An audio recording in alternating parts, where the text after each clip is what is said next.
તો રાજકોટથી અહેવાલ આવી રહ્યા છે। રાજકોટના જેતપુરમાં વિરામ બાદ વરસાદ ફરીથી શરૂ થયો। સવારથી જ ઉકળાટ બાદ બપોર બાદ ધોધમાર વરસાદ ખાબક્યો। બસ સ્ટેન્ડ ચોક, તીનબત્તી ચોક, એમજી રોડ પર ધોધમાર વરસાદ પડ્યો તો જૂનાગઢ રોડ, સુદામાનગર, દેસાઈવાડી ચોકમાં પણ વરસાદ અત્યારે પડી રહ્યો છે। જેતપુરમાં વિરામ બાદ ફરી એકવાર ધોધમાર વરસાદ શરૂ થઈ ગયો છે। વરસાદ શરૂ થતા વાતાવરણમાં ઠંડક ફેલાઈ ગઈ છે। તો અમરેલીની વાત કરીએ। અમરેલી જિલ્લામાં પણ બપોર બાદ વાતાવરણ પલટાયું છે। બગસરા શહેર અને આસપાસના વિસ્તારોમાં વરસાદ પડ્યો। ભારે બફારા અને અસહ્ય ગરમીથી લોકોને રાહત મળી। બગસરા શહેરમાં વરસાદી પાણી વહેતા થયા છે। વરસાદ થતા બગસરા સહિત આસપાસના ગામના ખેડૂતોમાં ખુશીની લહેર વ્યાપી ગઈ છે। તો અમરેલી જિલ્લામાં મેઘરાજા મહેરબાન થયા। જિલ્લાના ખાંભા શહેરમાં 3-4 દિવસના વિરામ બાદ ધોધમાર વરસાદ વરસ્યો। સરાકડિયા, કોડિયા, નાનુડી સહિતના ગ્રામ્ય વિસ્તારોમાં વરસાદ ખાબક્યો। વરસાદ વરસતા ખાંભા શહેરના રસ્તાઓ પર વરસાદી પાણી ફરી વળ્યા। વરસાદ પડતા ખેડૂતોના ખેતીના પાકને પણ ફાયદો થશે।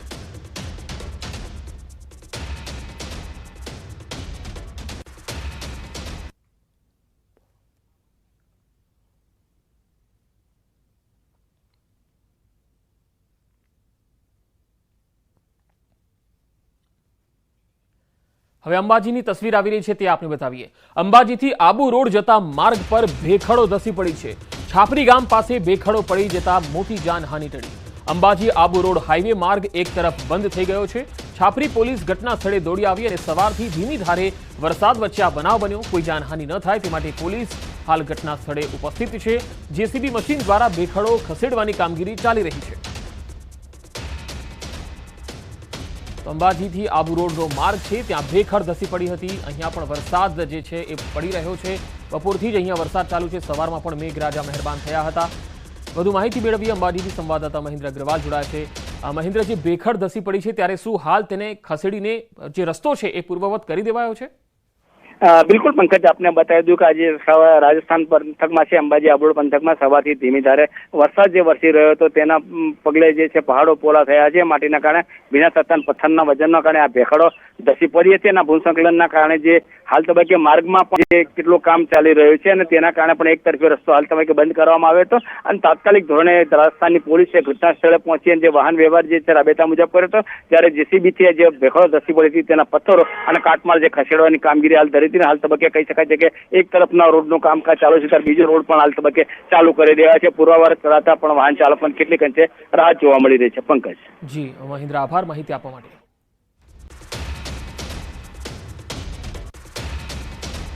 હવે છોટાઉદેપુરથી જે તસવીર આવી રહી છે તે આપને બતાવીએ।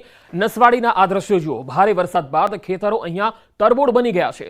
ઘોડી સિમેલ ગામમાં ખેતી માટેની 200થી પણ વધુ એકર જમીન પાણીમાં ગરકાવ થઈ ગઈ।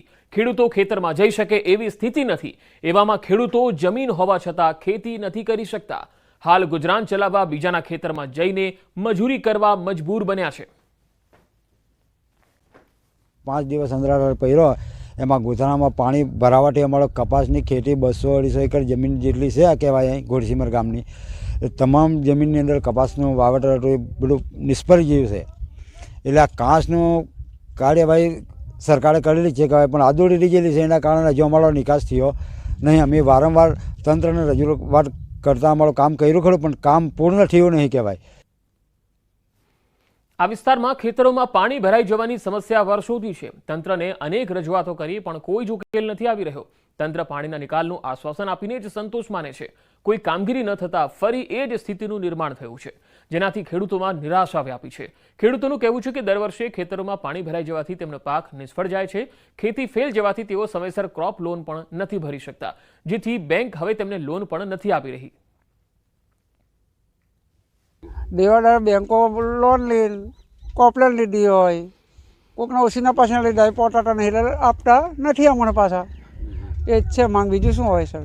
અમે આ કર્જ વહેલી તકે નિકાલ થાય એવી રજૂઆત છે। એની અંદર પથ્થર આવ્યા એમ કહીને આ લોકો કામ બંધ કરી નાખ્યું અને પથ્થર આવ્યા છતાં બી એમને બ્લાસ્ટિંગ કરીને પણ આને તોડીને પણ કાઢવું જોઈએ ને। આ ખેડૂતો અમારે 300 એકર જમીન છે, એની અંદર અમારે કોઈ પણ વળતર બી નથી આલી શકતા। અમારે 300 એકરની જમીનની અંદર આ કોઈ ખેડૂતને લાભ નથી મળતો। હવે સરકારને એવું કહીએ છીએ કે આ ખેડૂતોને અંદર હવે આ ખેડૂતો શિયાળાનો પાક કેવી રીતે લે છે? હવે આ ખેતી તો અમારે નિષ્ફળ જ જાય, ફેલ જ જાય, માનો ને। તો અધિકારીઓની બેદરકારીનો ભોગ ઘોડીસીમેલ ગામના ખેડૂતો બની રહ્યા છે.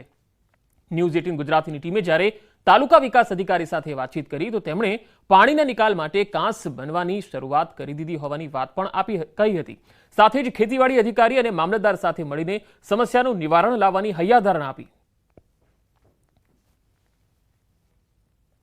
હાલમાં તો વરસાદ ચાલુ છે, પણ વરસાદનું પ્રમાણ જો ઓછું થાય તો ત્યાં આગળ એનો નિકાલ કરવા માટે યોગ્ય બ્લાસ્ટિંગ અને આગળની કાર્યવાહી કરવા માટે અમે એ સ્થળ નિરીક્ષણ કર્યા બાદ જિલ્લા કક્ષાએ જિલ્લા ખેતીવાડી અધિકારી સાહેબશ્રીએ આ બાબતે યોગ્ય કાર્યવાહી કરવા પગલાં લેવા કામગીરી કરેલ છે. નસવાડી તાલુકાના ઘોડીસીમેલ ખાતે ન્યૂઝ 18 ગુજરાતીની ટીમ પહોંચી છે.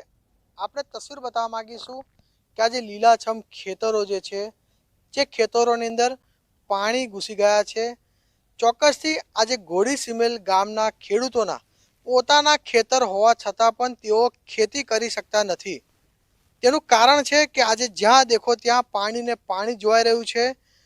ગામના લોકોનું કહેવું છે કે 200 એકર જમીનની અંદર પાણી ઘૂસી ગયા છે. આજે ખેડૂતો જે છે પોતાના ખેતરમાં ઊભા છે, ઘૂંટણસમા પાણીમાં ઊભા છે. આમ તો કેટલાક સમયથી વરસાદ બંધ થઈ ચૂક્યો છે, પરંતુ હજુ સુધી ખેતરમાંથી પાણી નીકળ્યું નથી.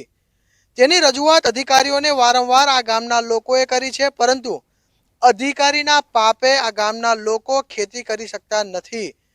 અધિકારીઓએ તો ખર્ચો પાડી દીધો, 20 લાખથી પણ વધુ ખર્ચો પાડ્યો કે આ પાણી નિકાલ થાય તેના માટે, પરંતુ હજુ સુધી પણ આ ગામની સમસ્યાનો ઉકેલ આવ્યો નથી.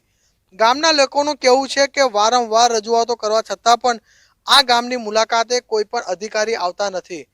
જ્યારે પણ કંઈક સમસ્યા થાય ત્યારે ખરેખર ચૂંટણીના સમયે નેતાઓ તો ગામે ગામ ફરી રહ્યા છે, કોઈ ઘર બાકી ના રહે.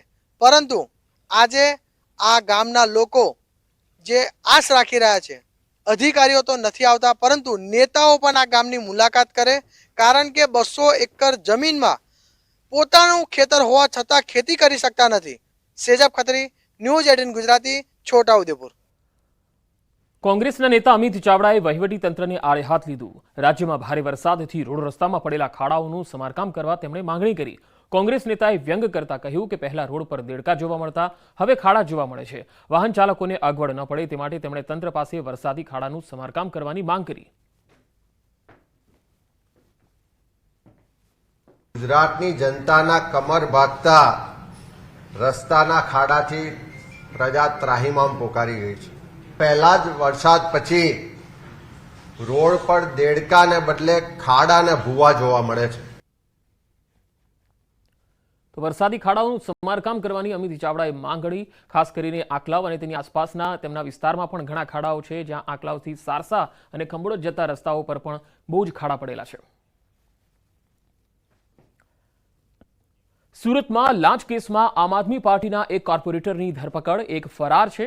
2 કોર્પોરેટર સામે 10 લાખ રૂપિયાની લાંચ લેવાનો આરોપ છે. મલ્ટીલેવલ પે એન્ડ પાર્કના કોન્ટ્રાક્ટરને ધમકી આપી 10 લાખની લાંચ માંગી હતી. શાકભાજી માર્કેટની જગ્યામાં દબાણ કર્યું હોવાનું કહી કોન્ટ્રાક્ટ રદ કરવાની ધમકી આપી હતી.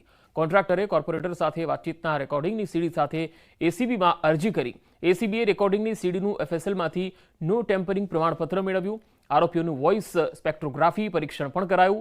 એસીબીએ ગુનો નોંધીને વિપુલ સુહાગિયાની ધરપકડ કરી. કોર્પોરેટર જીતેન્દ્ર કાછડિયા ફરાર છે.